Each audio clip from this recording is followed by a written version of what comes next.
तो आज एक बड़ी दिलचस्प कहानी पर बात करते हैं। ये कहानी है अस्थायी घर के दृष्टांत की, जो हमें जिंदगी के एक बहुत ही गहरे सच से मिलाती है। चलिए एक सवाल से शुरू करते हैं। जरा सोचकर देखिए, अगर आपको पता चल जाए कि जिस घर में आप रह रहे हैं वो हमेशा के लिए आपका नहीं है, तो क्या आपका वहां रहने का अंदाज बदल जाएगा? बस यही एक सवाल इस पूरी कहानी का दिल है। तो कहानी शुरू होती है एक बहुत ही खूबसूरत जगह से। चलिए मिलते हैं इसके किरदारों से। कहानी में एक नौजवान है श्याम। उसके पास एक बहुत ही आलीशान आरामदायक घर है, लेकिन उसने एक बड़ा फैसला लिया है कि सिर्फ 15 दिनों में वो इस घर को गिराकर एक नया घर बनाएगा।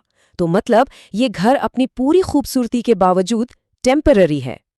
अब देखिए, कहानी में एंट्री होती है दो और लोगों की, रीना और टीना, जो श्याम की बहनें हैं। वो एक हफ्ते के लिए मेहमान बनकर आई हैं।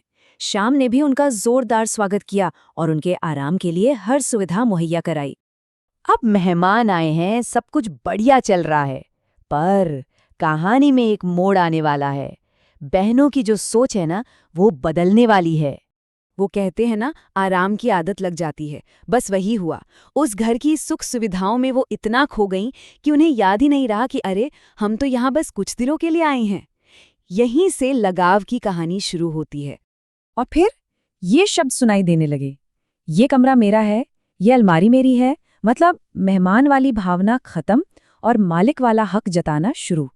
अब श्याम ने देखा तो उन्हें बड़ी प्यार से समझाया, देखो तुम लोग मेहमान हो और ये घर तो वैसे भी टूटने वाला है। पर जब कोई सुनना ही न चाहे तो लगाव में डूबी बहनों ने उसकी एक न सुनी। तो अब श्याम ने एक काम किया। जैसे जैसे उनका लगाव बढ़ता गया, उसने धीरे धीरे वहां की सुख सुविधाएं कम करना शुरू कर दिया। सबसे पहले तो पानी टाइम पर मिलना बंद हो गया, फिर खाने पीने की चीजें भी कम हो गई और धीरे धीरे आराम की सारी चीजें हटा दी गई। और हुआ क्या? होना क्या था, जैसे जैसे आराम छिनता गया, उनका दुख, उनकी तकलीफें बढ़ने लगीं। वो परेशान, थकी हारी, बस यही सोचती रहती थीं कि ये हो क्या रहा है, ये घर अचानक इतना बदल कैसे गया। और अब कहानी अपने सबसे अहम मोड़ पर आती है।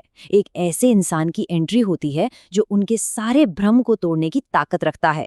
13वें दिन उनके पिता वहां पहुंचे और उन्होंने बहुत शांति से बस एक सवाल पूछा, बेटियों, क्या तुम्हें याद है कि तुम कौन हो? सोचिए, कितना गहरा सवाल है ये। और वो सिर्फ पूछते नहीं हैं, वो उन्हें उनकी असलियत दिखाते हैं। उनके असली आलीशान घर की तस्वीरें, उनके हंसते मुस्कुराते परिवार की तस्वीरें, ये सब दिखाकर वो उन्हें याद दिलाते हैं कि अरे, तुम्हारी असली जगह तो कहीं और है। और बस उन तस्वीरों को देखते ही पिता के उस एक सवाल से जैसे वो किसी गहरी नींद से जाग गईं। उन्हें अपनी गलती का एहसास हुआ। उन्होंने माना, हाँ, हम तो भूल ही गई थीं, हम तो मेहमान थीं, मालिक नहीं। तो ये तो थी कहानी। बड़ी सीधी सी लगती है ना? पर इसका एक बहुत ही गहरा, एक स्पिरिचुअल मीनिंग भी है। चलिए अब उस परत को खोलते हैं। तो देखिए, ये कहानी असल में एक रूपक है, एक एलिगरी। इसमें जो श्याम है वो है प्रकृति, रीना और टीना वो हम हैं, यानी आत्माएं।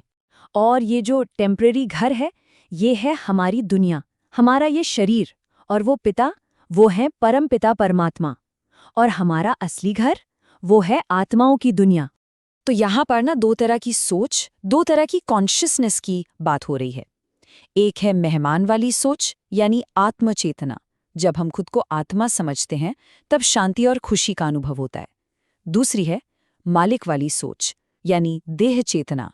जब हम खुद को ये शरीर समझ बैठते हैं तब लगाव होता है और फिर दुख होता है। और एक बहुत ज़रूरी बात यहाँ समझने की है कि जब दुख बढ़ता है तो वो कोई सज़ा नहीं है, बल्कि वो प्रकृति का एक सिग्नल है, एक वेकअप कॉल है। वो हमें याद दिला रही है कि हे आत्मा, जागो, याद करो कि तुम यहाँ हमेशा के लिए नहीं हो। तो इस पूरी कहानी का निचोड़ क्या है, इसका कोर मैसेज क्या है? चलिए उसे समझते हैं। तो देखिए, सार बस इतना सा है, ये दुनिया एक अस्थायी घर है और हम सब आत्माएं यहाँ मेहमान हैं। जब तक मेहमान बनकर रहते हैं तब तक प्रकृति हमें सुख देती है, शांति देती है। पर जैसे ही हम मालिक बनने की कोशिश करते हैं, लगाव पैदा होता है और फिर दुख शुरू हो जाता है।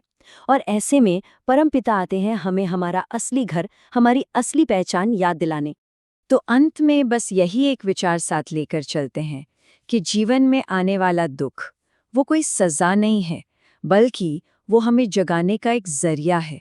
वो एक रिमाइंडर है ये याद करने का कि हम कौन हैं और हमारा असली घर कहाँ है। ओम शांति।